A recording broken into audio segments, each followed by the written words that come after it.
I'm gonna tell you the secret to amazing scrambled eggs. And no, it's not butter or more butter or milk. It's carry over heat. Let me say that again. Carry over heat. Check out a bunch of recipes or a few videos online, and it's like a footnote when they say, by the way, take it off when it's almost done. It's literally the most important part. You see, there are dozens, maybe millions, or billions of ways to make scrambled eggs with milk, water, butter, creme fraiche, half and half, extra egg yolks, sour cream. But trust me when I say, you gotta remember the carry over heat. And I am batting 1,000 when it comes to amazing scrambled eggs. And if you like delicious, tasty, moist, and tender scrambled eggs that are quick and easy, then this video is for you. Let's do it. Let's go over a few things. Like 1, the style of scrambled eggs. 2, additions to scrambled eggs. And 3, I want to end with 2 recipes that have given me the tastiest, quickest, and fluffiest scrambled eggs I have ever had. For simplicity's sake, I'm going to talk about 3 techniques of Western style scrambled eggs: French, English, and American. I know, totally reductive.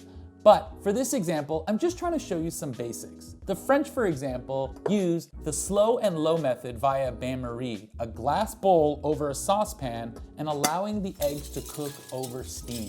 This is truly time consuming, something like 20 minutes at least, and you use a wooden spoon or a spatula to stir the eggs over that time. And the end result is apparently really small, almost non-existent curds that are especially rich, luxurious, and extremely creamy. American style scrambled eggs are done in a non-stick frying pan with medium to medium low heat with butter added to the eggs and a spatula to push the eggs towards the center to allow for larger curds to form. It's quick, easy, pretty straightforward, and it is my favorite. In between the two, the French and the American, is an English version where you use a saucepan but with a little higher heat, and you're mixing it with a spatula more aggressively, taking it off the heat and back onto the heat.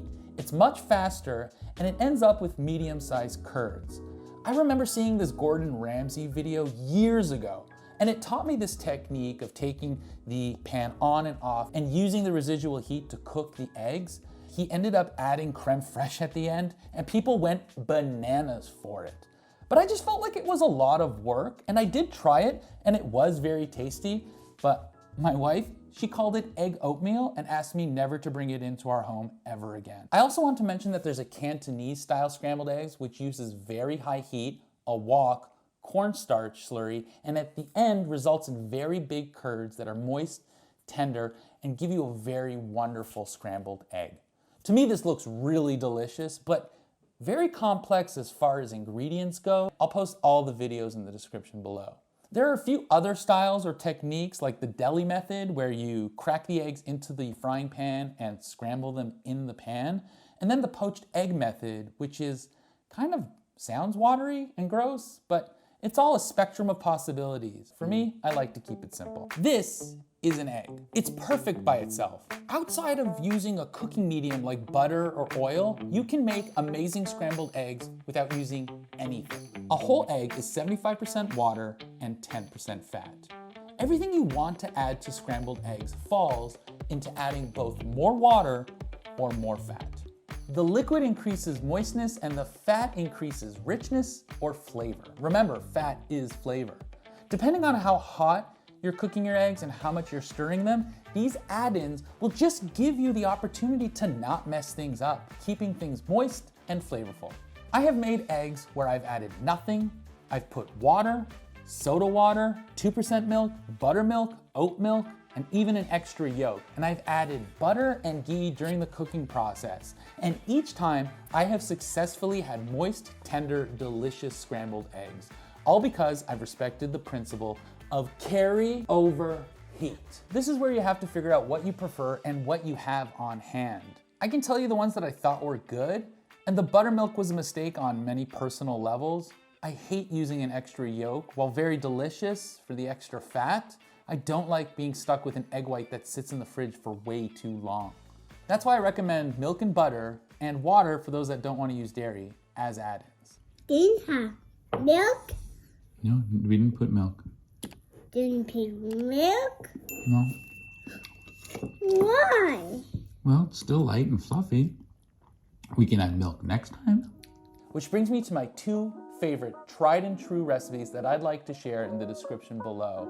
And I'd like to share a few techniques that have helped me make amazing scrambled eggs every time. Take 2-3 eggs and crack them in a bowl, or mason jars work great too. Add a pinch of salt, then tell the obligatory myth that salt makes eggs tough, and then tell you that it's not true. Salt your eggs. Add 1 tablespoon of milk for every 2 eggs. Mix the eggs until completely combined and bubbles form. With the heat on medium or medium-low if you need a little more time, add half to 1 tablespoon of butter to coat the bottom of the warm pan and allow it to slowly bubble. The faster the bubbles, it just means you have less time. Add your eggs and swish around the pan to cover the entire bottom. Once you see the yellow ring form around the entire rim, grab chopsticks and bring the egg into the middle. That's right, chopsticks. I found this mentioned in a couple of Cantonese and Japanese cooking blogs. I remember reading it in a cookbook while I was on vacation a couple of years ago, and I could have sworn it was a Christopher Kimball one. So if you know what recipe book I'm talking about, or have any recipe books that mention this technique, please let me know in the comments below. It's driving me crazy that I can't remember where I read it. You can add another half tablespoon of butter if you want to increase the richness, and allow the egg to cook a little more. But you need to start forming the curds with the sticks. Swirl it around, shut off the heat, and get them to that plate, and let the carryover heat do the rest. Perfect, tender, moist, delicious scrambled eggs. Secondly, I want to suggest putting aside the butter as a cooking medium and switching to olive oil. Kimball makes this recommendation in his cookbook, and I'm surprised I don't see it more often. Olive oil has a higher smoke point than butter, and with hotter oil, when you add the eggs, or more importantly, the liquid in the eggs, and any liquid that you add to the eggs will begin to steam, making for a fluffier scramble. It also imparts a beautiful olive oil taste that you can always add more butter during the cooking process if you miss it, to give it that more luxurious and creamy feel. Sure, low and slow is great, but I prefer cooking on medium and having my scrambled eggs done in 5 minutes or less. Just don't forget to pull them off the stove sooner than you think. Thanks for watching. Like, subscribe, do the YouTube thing, but if you've tried the olive oil or the chopsticks, let me know in the comments below. I'd love to hear from you, and I'll see you next time. As I always say, these eggs can't be beat if you respect the carryover heat. That's a terrible way to end this video. That's not funny.